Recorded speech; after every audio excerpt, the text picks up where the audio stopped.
Selena Mensah, 26, works long hours as a data analyst in Accra. She comes home tired, hoping for a little warmth, a smile, or even a simple thank you for all she does. But at the Mensah household, she feels invisible. Her mother, Agnes, constantly praises her older brothers, Kofi and Daniel, bragging about their achievements and calling them the pride of the family. Selena quietly pays half the bills, makes sure the house runs smoothly, and handles everything without complaint, but no one seems to notice.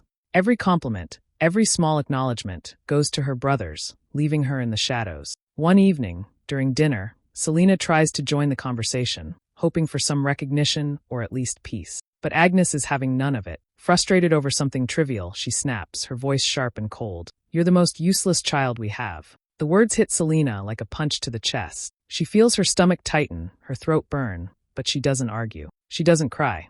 She just stands, quietly clears the plates, and walks out of the room, each step heavy but steady. In that silent walk, she makes a promise to herself. She will no longer seek their approval, no longer measure her worth by their words. That night, for the first time, Selena begins to understand that her value isn't determined by who applauds her. It's something only she can define. For the first time, she feels the faint stirrings of self-respect, a small flame that she knows she will protect, no matter what. Selena sat alone in her small apartment, the events at home still fresh in her mind. As she stirred her tea, memories she had buried for years began to surface. She remembered the nights she stayed late at her laptop, calculating budgets, planning transfers, and quietly keeping her mother's boutique afloat. No one knew.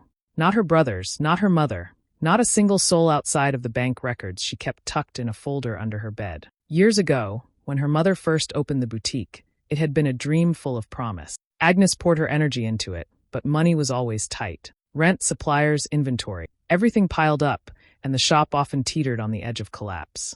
Selena had noticed early on. While her mother celebrated small sales victories, Selena watched the bills, the debts, and the unpaid orders. She had made a choice quietly. She would make sure the boutique survived. Using her own company bonus, small savings from months of careful spending, and even tiny loans she could handle on her own, Selena paid off the worst debts, covered the orders that were critical, and kept the business running without anyone knowing it was her money keeping the doors open. She had never once told her mother. She wanted Agnes to feel proud, to think the boutique was thriving on her own grit, not because of Selena's quiet sacrifices. There was a certain joy in the secrecy, a sense of power in doing good without applause. But now, after years of invisibility at home, that silence felt heavy. Her generosity, her effort, her careful planning, it all had been invisible to the people she cared about most. They had praised her brothers, laughed at her, and called her useless, completely blind to the countless nights she spent making sure the family dream didn't crumble. Selena remembered one particularly rough month. The boutique had overordered stock, and suppliers were threatening to pull their products. Her bonus had just come in, barely enough to cover her rent and bills, but she transferred every sadie she could spare to the boutique. She didn't expect thanks. She didn't expect recognition. She only wanted the shop to survive and her mother to feel proud of the work she had done. It was never about her. Now, sitting alone, Selena felt a mix of anger, sadness, and a strange sense of pride. Anger that her family had never seen her, sadness that her kindness had been mistaken for weakness, and pride that she had quietly carried the weight of their dreams without complaint. The sting of invisibility was sharp, but she also understood something important. Her worth was not determined by who noticed her sacrifices. The work she had done, the support she had given, was real. It mattered. She had been the silent backbone of a business. And for the first time in a long while, she felt the strength of that truth settle in her chest. Her hands rested on the folder of receipts and transfers, the evidence of all she had done. Someday, perhaps, she would show it. But for now, it was enough to know she had done it, and that no one could ever take that away. A few days after dinner, Selena was in the kitchen, washing dishes and humming softly to herself, when she heard laughter from the living room. Her brothers, Kofi and Daniel, were talking loudly, and her ears couldn't help but catch their words. "She's still living paycheck to paycheck," Kofi said, his voice full of ridicule. "Meanwhile, Mom built a business alone," Daniel added, smirking. Selena froze, the sponge in her hand trembling. Every word was a dagger, twisting inside her. The bitterness of years of invisibility, of being overlooked, of being called useless, suddenly erupted like a volcano she had held in check for too long. For a moment, she wanted to storm in and shout, to scream every truth they had ignored for years. But instead, she took a deep breath, wiped her hands, and retreated to her room. There, the anger turned into focus.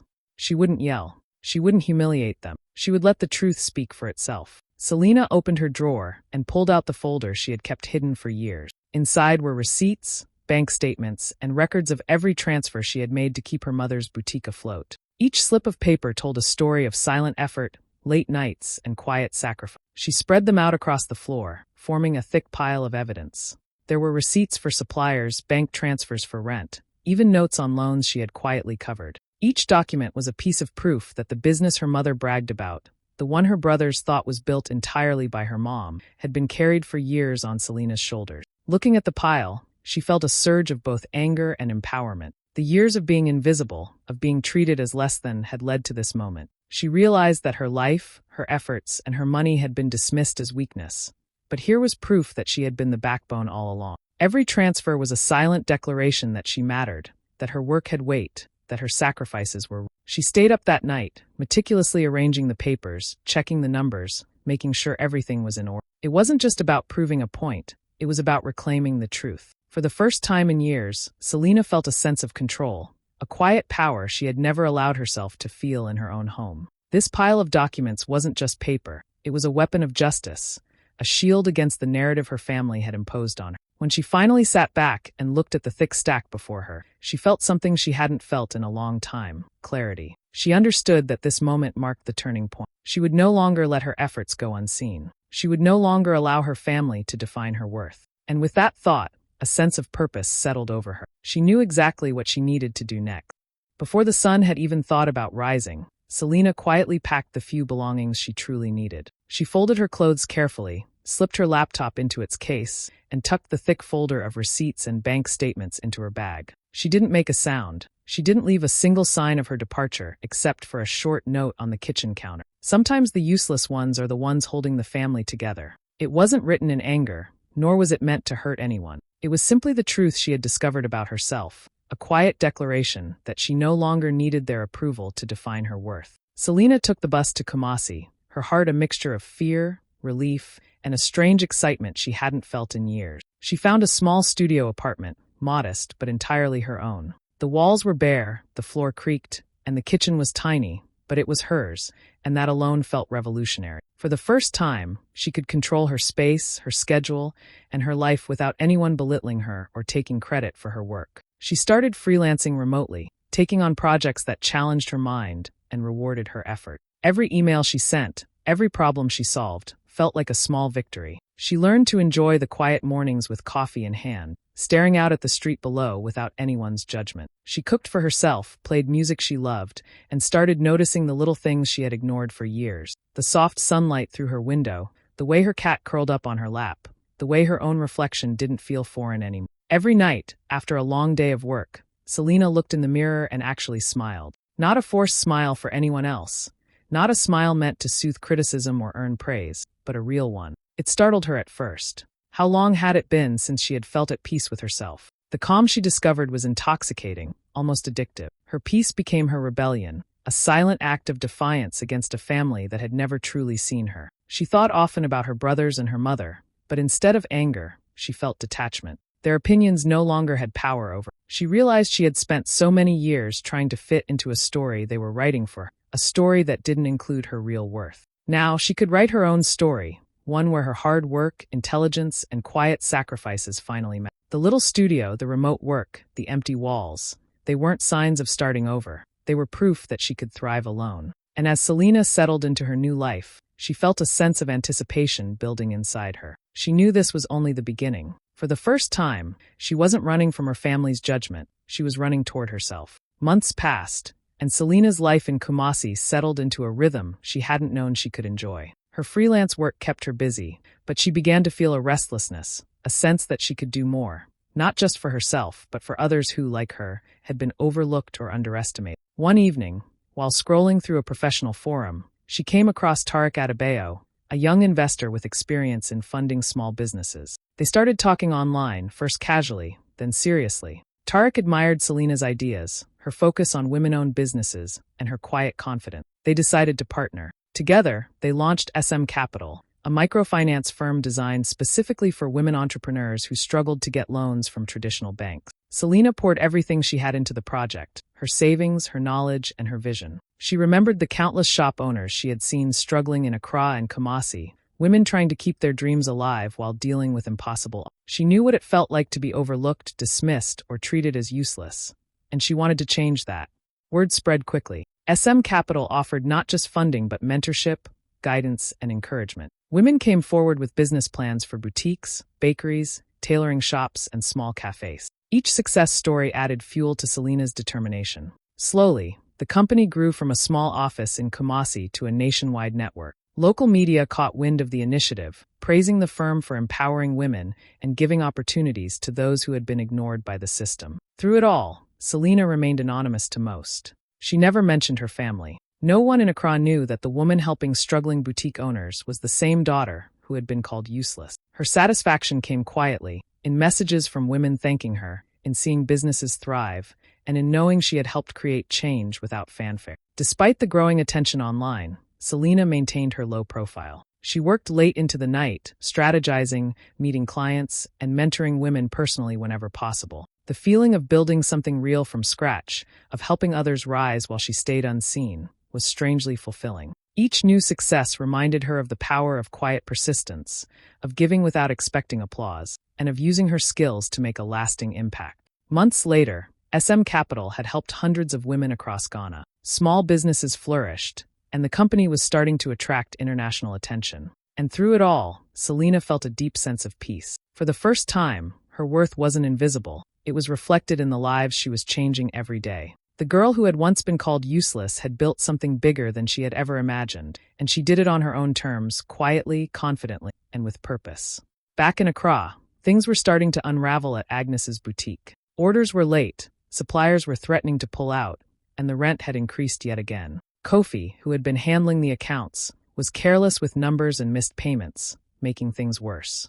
Customers started noticing gaps in stock, delays in service, and slowly, the boutique's reputation began to fade. Agnes worked harder than ever, but no matter how much effort she put in, the business teetered on the edge of collapse.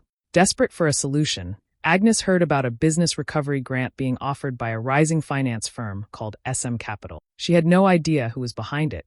The thought of help rekindled a flicker of hope, and she submitted an application, carefully outlining the boutique's struggles and the steps she had taken to try to save it. She imagined a team of professionals reviewing her request, and maybe, just maybe, giving her a lifeline. A few days later, Selena's assistant walked into her office holding a thick folder. "Boss, this application," he hesitated. "It's from Agnes Mensah." Selena froze, her eyes scanning the neatly printed forms, the financial statements, and the desperate notes Agnes had written. She sat back in her chair, letting the moment settle. Her lips curved into the faintest smile, almost imperceptible, as she looked at the application. She thought about the irony. The woman who had called her useless, who had praised her brothers while dismissing her efforts, was now unknowingly asking for help from the very daughter she had underestimated. Selena could feel the tension, the weight of years of invisibility and quiet sacrifice converging in this one moment. But instead of rushing or reacting impulsively, she allowed herself a calm, deliberate pause. Selena studied the numbers carefully, noting where the boutique had gone wrong, where the mistakes had piled up, and what it would take to turn things around. She felt a strange mix of emotions, satisfaction, yes, but also a quiet sense of responsibility. This wasn't about revenge, it was about power and truth finally aligning. Her assistant looked nervous, unsure if Selena would take pleasure in denying the request. But she simply leaned back, folding her hands, her calm composure a sharp contrast to the chaos the boutique had become. In that moment, she realized just how far she had come, from the daughter who had been dismissed and undervalued, to the woman holding the power to rebuild, reshape, and redirect. The room was silent, except for the quiet shuffle of papers. Selena's faint smile deepened just slightly. She didn't need to say a word. The evidence of her strength, her quiet brilliance, and her ability to rise above the judgment of her family was already there, waiting for the right moment to show itself. Agnes arrived at the SM Capital office dressed in her best outfit, carefully pressed and neat, her heels clicking on the polished floor as she tried to keep her nerves in check. She had spent hours preparing her pitch, rehearsing every word, and reminding herself that she had built the boutique from the ground up. There was pride in her posture, a small sense of accomplishment even as worry gnawed at her. After all, she had no idea who would be sitting behind the desk reviewing her request. When an assistant led her into the conference room, she stepped in confidently, ready to present her case. Then she froze.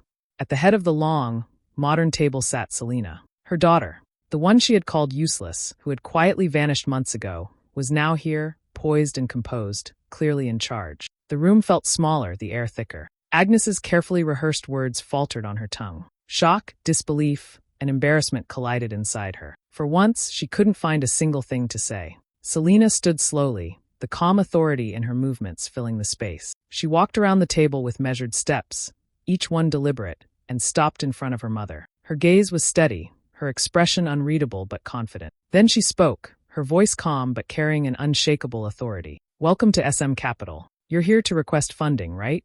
The words were simple, almost casual, but they carried weight. Agnes opened her mouth, then closed it again, searching for the right words, but none came. Her chest tightened. She tried to hide her shock behind a polite smile, but her hands betrayed her, fidgeting with the papers she had brought. The daughter she had dismissed, the one she thought was fragile and incapable, was now leading the very company that held her boutique's fate in its hand. The silence stretched, heavy and almost unbearable, filled with years of unspoken tension, invisible sacrifices, and quiet resentment. Selina didn't rush it. She let the moment linger, letting her mother feel the weight of the reversal without needing to say anything more. There was no anger in her eyes, no desire for revenge, just calm clarity and the quiet power of truth finally revealed. Agnes's heart pounded as she realized the irony. Every lesson she thought she had taught her children had turned upside down. Here was Selina, composed, confident, and completely in control. Agnes's pride collided with shame, leaving her both in awe and unable to speak. She had expected a stern reviewer or a faceless loan officer,